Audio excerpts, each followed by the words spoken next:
لەمەیا چیمان بەرەکەوێ جیاوازی نێوان خاڵێک کە زۆر جار ئێمە تێکەڵێکین ئەم کیتابەیە کە فریشتەکە ئەیکا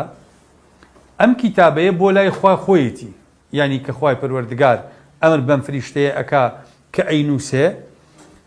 بەو معنایە نووسینەکە نایەت کە خوا لەسەر ئەم مرۆڤەی ئەنووسێ ئەبێ بیکە ئێمە زۆر جار لە قەدەر واتی ئەگەین کاڵین خوا ئەینووسێ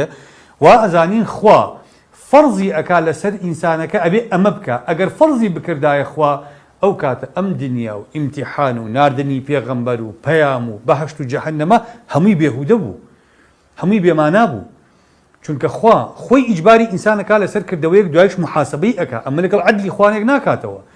لەبەرەوە ئێمە کاڵین خوا کیتابەی هەیە بۆ خۆی نەک بۆ ئەم لە هیچ شوێنێکە ئەو کیتابەیە کە خوا لە قورئانە لە هەندێک شوێنە ئاماژەی پێ ئەکا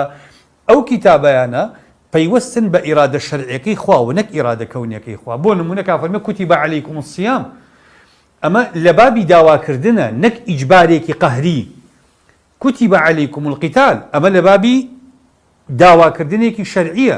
نەک سەپاندنی ئیرادەی خوا بەسەر خەڵکە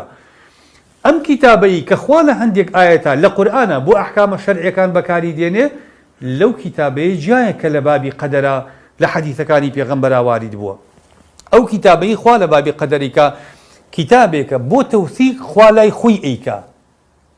کە بە مەلایکەتەکە فەرمێ بینووسە یعنی تۆماری بکە لە لای خۆت کە لە عیلمی خوایە ئەمە ڕوو ئەدا بە معنای ئەوە نییە بینووسە لەسەر مناڵەکە ئەبێ بیکە واضحە پێم وایە جیاوازەکان خەڵکی ئێمە زۆربەی ئەم دوو خاڵەت تێکەڵەکا لەگەڵ یەک